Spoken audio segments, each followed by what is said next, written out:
Olá, bem-vindos ao canal Restauração e Vida.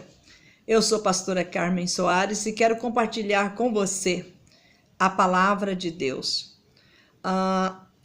Nós estamos meditando na chegada de Jesus Cristo, nosso Senhor, na vida do homem chamado Zaqueu. E é muito interessante nós falarmos a respeito do Zaqueu, porque ele simboliza a maior parte dos homens da face da terra. Uma pessoa com um histórico que o colocava na posição de um ser reprovado aos olhos da sociedade e também aos olhos de Deus, pela sua vida desregrada, pelo seu patrimônio, o patrimônio que ele havia acumulado de uma maneira ilícita. Quantas pessoas que estão vivendo como Zaqueu nos dias atuais? Acumulou para si uma riqueza ilícita e hoje não tem sossego, não tem paz. Os que estão de fora olha com aquele olhar pejorativo, está sempre relacionando com eles com um pé atrás, sempre com aquela ótica de desconfiança.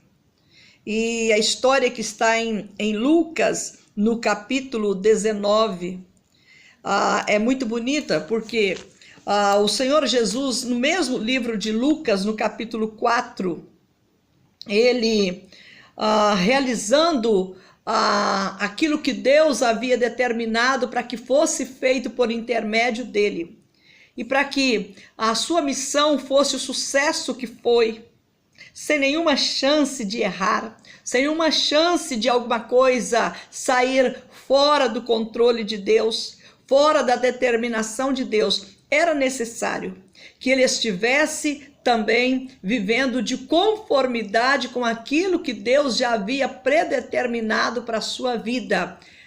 Deus não tinha um plano B, nunca teve e nunca terá. O único plano dele para salvar o que estava perdido é o nosso Senhor e Salvador Jesus Cristo. E no capítulo 4 do livro de Lucas, nós lemos no verso de número 18, que está escrito: o Espírito do Senhor está sobre mim, pelo que me ungiu para evangelizar aos pobres, enviou-me para proclamar libertação aos cativos e restauração da vista aos cegos, para pôr em liberdade os oprimidos e apregoar o ano aceitável do Senhor. E tendo fechado o livro, devolveu ao assistente e sentou-se, e todos na sinagoga tinham os olhos fitos nele. Ele aqui anuncia a sua missão, a missão de fazer o que nenhum outro ser humano poderia fazer. E não poderia fazer por quê? Porque todos pecaram e todos estavam destituídos da glória de Deus. Quando nosso Senhor Jesus Cristo chega lá em Jericó, chega para poder fazer aquela obra extraordinária na casa do Zaqueu. É uma coisa muito interessante. Se você ler Lucas capítulo 19, o Zaqueu tinha apenas uma curiosidade de ver quem era o Senhor Jesus. Se você parar um pouquinho, analisar, se nós analisarmos por esta ótica do Zaqueu, que queria apenas ver quem era Jesus, porque ele era famoso. Ele fazia coisas que nenhum outro fez, Ressuscitar uma pessoa que já estava morta há 4 dias, sepultado, era algo extraordinário. Chegar para o leproso, tocar no leproso, e falar para ele: eu quero, fique limpo. Quando o leproso chega para ele, humilha diante dele e fala: Senhor, se tu quiseres, tu podes me curar. Jesus, ao invés de correr do leproso, como todos os demais faziam, porque o leproso era considerado imundo perante a lei de Moisés. A lepra também era um sinal de pecado que separava o homem de Deus. Não é na ótica que nós temos hoje da lepra, da Hanseníase, era totalmente diferente. Era um sinal de que aquela pessoa, ela estava numa maldição, debaixo de uma maldição, vivendo uma vida amaldiçoada, tinha que viver longe da família, longe da sociedade, tinha que viver no leprosário, não podia aproximar das pessoas, se aproximasse tinha que gritar imundo. E Jesus, quando aquele homem leproso chega para ele e fala: Senhor, se tu quiseres, pode me curar. Ao invés de Jesus fugir do homem, Jesus aproxima do homem e fala para ele: quero. Toca no homem, dizendo: quero, fique limpo. E imediatamente o homem ficou curado da sua lepra.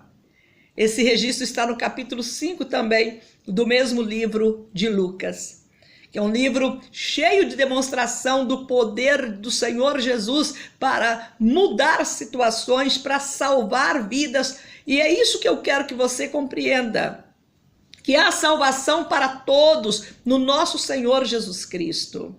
Mas voltando para o caso do Zaqueu, ele não foi atrás do Senhor Jesus para obter a sua salvação. Jesus é que teve a iniciativa de ir até ele, de olhar para cima na árvore e dizer para ele: desce depressa, Zaqueu, porque hoje me convém na tua casa pousar. Então a iniciativa foi do Senhor Jesus, porque se depender de nós, se dependesse de mim, eu não teria procurado nosso Senhor Jesus Cristo. Nós vivendo numa sociedade em que as pessoas taxam os religiosos de pessoas, principalmente nós, os crentes, digamos assim, os que Jesus falou que nós deveríamos ser crentes, né? Os crentes, eles são muitas vezes discriminados, são vistos como um povinho, como gentinha, como pessoa que totalmente desqualificada, sem capacidade de raciocínio, que é dominado pelos interesses dos pastores. Então, essa discriminação já afasta a pessoa, já leva ela a ter um olhar pejorativo em relação à vida cristã, à vida do crente, à vida do seguidor de Jesus Cristo. Então, cria como se fosse assim, até uma vergonha para a pessoa se tornar um crente, se converter a Cristo Jesus e se transformar num evangélico. Acaba parecendo até uma coisa assim, uma coisa que não é certo aos olhos da sociedade, né? Taxam como sendo uma pessoa: agora fulano, ela é crente, agora virou crente, o fulano virou crente, e fizeram uma lavagem cerebral nele, e agora acabou, não tem nem como conversar com ela mais, não tem mais nem como conversar com ele, virou crente e ficou um chato. Tem esse preconceito. E isto muitas vezes leva as pessoas a pensar: não, eu